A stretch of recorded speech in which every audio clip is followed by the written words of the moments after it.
Hi, my name is Usman, and the topic of my presentation is SD-WAN. I am presenting it along with Zaryab Ali. First of all, let us know about WAN. What is a WAN? A wide area network is a telecommunicating network interconnecting multiple access nodes distributed over different geographical areas. Enterprises use WANs to connect to different branches and to reach cloud service that are provided from a cloud computing provider.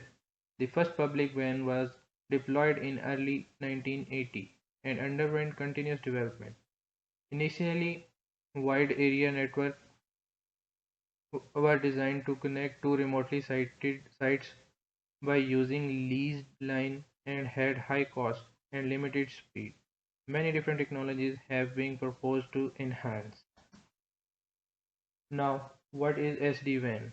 SD-WAN is an acronym for Software Defined Network in Wide Area Network. SD-WAN simplifies the management and operation of a WAN by decoupling the network hardware from its control mechanism.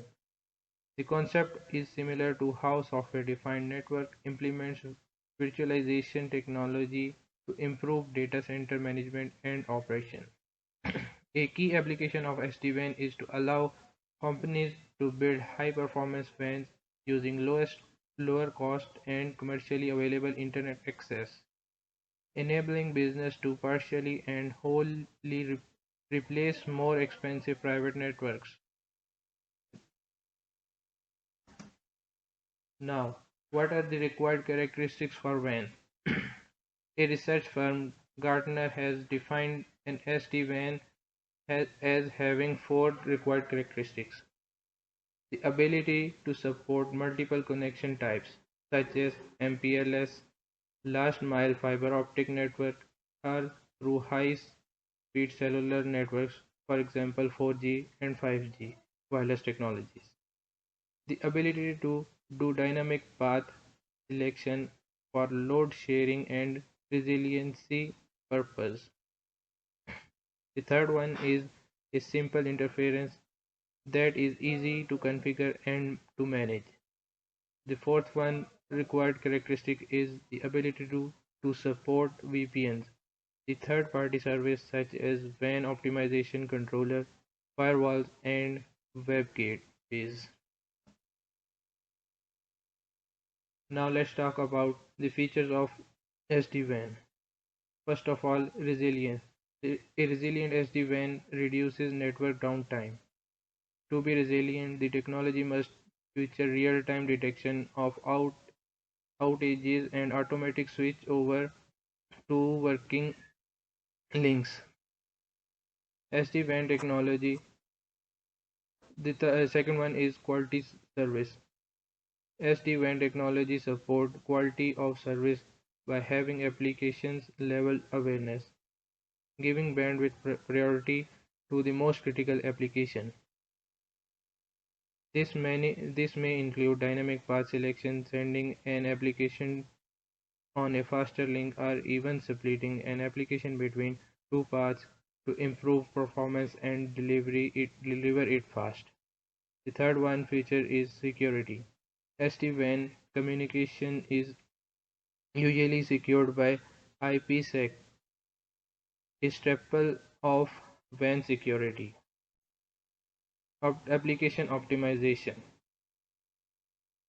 SD-WAN can improve application delivery using cache, storing recent access information in memory to speed up future access.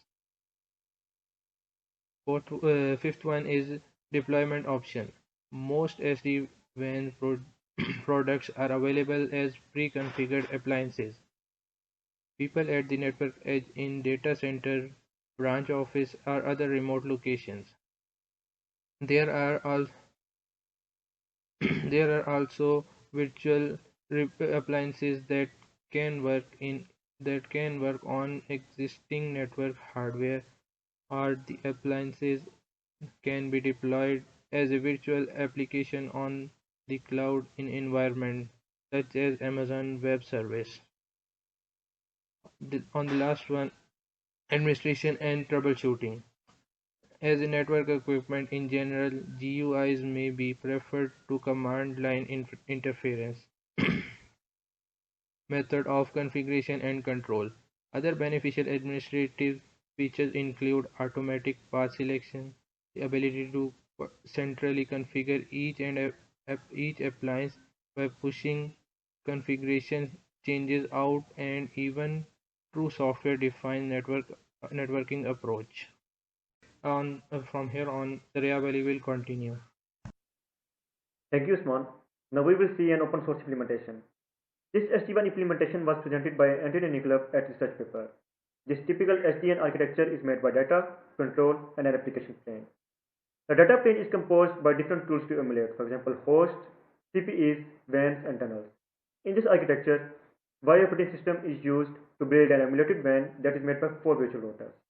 The Y operating system is a Linux-based network operating system that provides software-based network routing, firewall, and VPN functionalities. The OVS is a virtual switch that we exploit to configure the overlay network. And the Docker is a software tool that can package an application and its dependencies in a virtual container that can run on any Linux server.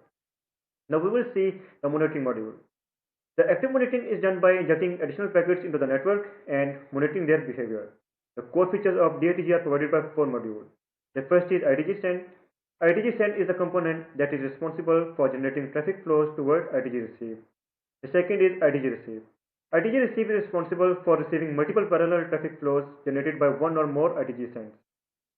The IDG log is responsible for receiving and storing monitoring data information possibly sent by IDG send and IDG receive. The fourth is IDG deck.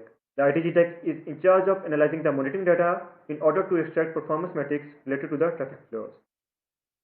The monitoring flows are routed into tunnel 1 and tunnel 2 through their port numbers by matching different output ports in the obvious flow table.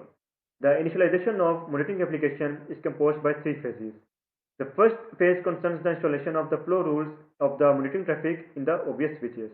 The second step activates the monitoring flows using the UDP protocol, and finally, the monitoring data is received by the monitoring module. Now we will see the quick comparison between the SD-WAN and the WAN optimization. The goal of each is to accelerate application delivery between branch offices and data centers, but SD-WAN technology focuses additionally on cost saving and efficiency.